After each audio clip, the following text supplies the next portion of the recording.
ഇന്ന് നമുക്ക് സിമ്പിളായിട്ടൊരു ചീരത്തോരൻ റെഡിയാക്കി എടുത്താലോ. പെട്ടെന്ന് റെഡിയാക്കാൻ പറ്റിയ നല്ലൊരു ചീരത്തോരൻ്റെ റെസിപ്പിയാണ്. അപ്പോൾ എല്ലാ കൂട്ടുകാർക്കും പുതിയൊരു വീഡിയോയിലേക്ക് സ്വാഗതം. അപ്പോൾ ചീരയിലേക്ക് കഴുകി വെള്ളം പോകാനായിട്ട് മാറ്റി വെച്ചിട്ടുണ്ട്. ഇനി നമുക്കിതാ ചീരയിലെല്ലാം നന്നായിട്ടൊന്ന് ചെറുതാക്കി ഒന്ന് അരിഞ്ഞെടുക്കാം കേട്ടോ. അപ്പോൾ ചീരയിലൊക്കെ ഇതുപോലെ കുഞ്ഞാക്കി അരിഞ്ഞെടുത്തിട്ടുണ്ട്. അതിലേക്ക് തേങ്ങ ചിരകിയതും സവോളയും പച്ചമുളകും എരിവിനനുസരിച്ച് പച്ചമുളകും കൂടെ ചെറുതാക്കി അരിഞ്ഞെടുത്തിട്ടുണ്ട് കേട്ടോ. അപ്പോൾ ഇനി നമുക്കിതെല്ലാം കൂടെ ചൂടായ ചട്ടിയിൽ വെളിച്ചെണ്ണ ഒഴിച്ച് കടുകൊക്കെ പൊട്ടിച്ച് നമുക്ക് ചീരയില ഇട്ട് കൊടുക്കാം കേട്ടോ. പെട്ടെന്ന് തയ്യാറാക്കാൻ പറ്റിയ സിമ്പിളായിട്ടുള്ളൊരു ചീര തോരൻ്റെ റെസിപ്പിയാണ്.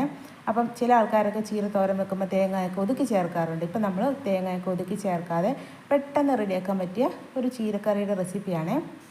അപ്പോൾ കടുകൊക്കെ പൊട്ടിയതിന് ശേഷം നമ്മൾ അരിഞ്ഞു വെച്ചിരിക്കുന്ന നമ്മുടെ ചീരയിലയും സവോളയും പച്ചമുളകും എല്ലാം കൂടി ചേർത്ത് കൊടുത്ത് ഇളക്കിയെടുക്കുകയാണ് കേട്ടോ.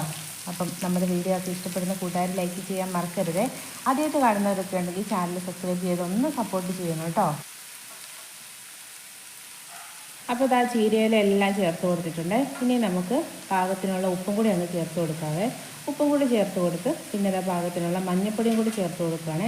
അപ്പോൾ ഉപ്പ് മഞ്ഞൾപ്പൊടി എല്ലാം കൂടി ചേർത്ത് കൊടുത്തിട്ട് നമുക്ക് നന്നായിട്ട് അതെല്ലാം ഒന്ന് മിക്സ് ചെയ്യാം കേട്ടോ.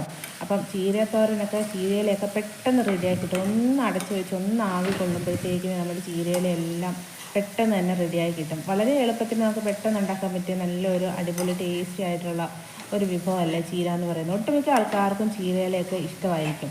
അപ്പോൾ എനിക്ക് കൂടുതൽ ചുമലച്ചീരേനെ കഴിഞ്ഞ് ഇഷ്ടം പച്ചച്ചീരയാണ് കേട്ടോ. നിങ്ങൾക്കൊക്കെ എങ്ങനെ ഏത് ചീരയാണ് കൂടുതൽ ഇഷ്ടം? അപ്പം ഏത് ചീരയാണ് കൂടുതൽ ഇഷ്ടം എന്നുള്ളത് കൂട്ടുകാരൊക്കെ ഒന്ന് കമൻറ്റ് ചെയ്യണം കേട്ടോ. അപ്പോൾ നന്നായിട്ട് ഇളക്കി നമുക്കൊന്ന് അടച്ചു വെക്കാം കേട്ടോ. അടച്ചു വെച്ച് ഒരു മിനിറ്റൊക്കെ കഴിയുമ്പോഴത്തേക്കിന് തന്നെ നമ്മുടെ ചീരയില നന്നായിട്ട് റെഡിയായി കിട്ടും കേട്ടോ. അപ്പോൾ നമുക്കിനി അതൊന്ന് അടച്ചു വെക്കാവേ.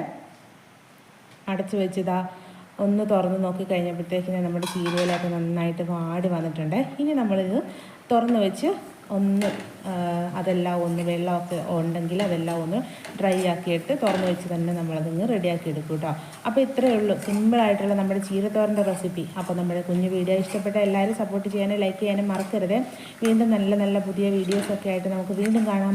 അതുവരേക്കും നമ്മുടെ എല്ലാ കൂട്ടുകാരുടെ അടുത്തും ടാറ്റാ ബൈ ബൈ.